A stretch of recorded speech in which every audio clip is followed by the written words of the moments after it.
Hello, I'm Christopher Ray Cadiz from Tambuyig Development Center, and I'm part of the technical working group of Cantilan and Cortes. Uh, right now, we're here in the breakwater of Cortes, here in the Poblacion. Uh, right there in front of me, uh, down there, there's the Barangay Burgos Sanctuary, which is managed by Kaampaka People's Organization. And right at the back is the Sanctuary of Barangay Uba, which is managed by Bufa, also one of the people's organizations here in Cortes.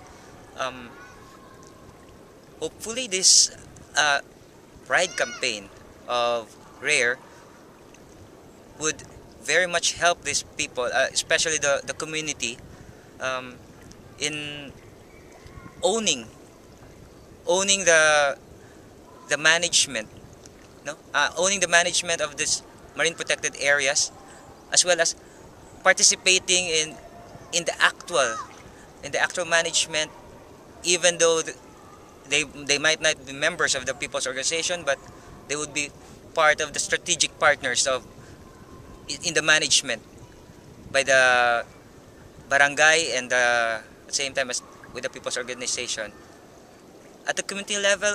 Hopefully,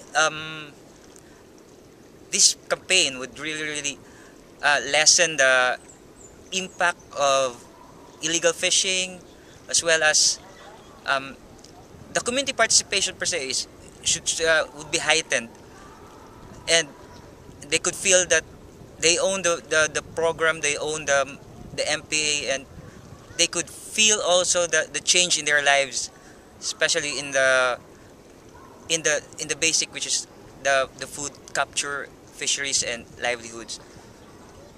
Um, in the next 2 years, this would be a very long struggle for the campaign, as most campaigns are.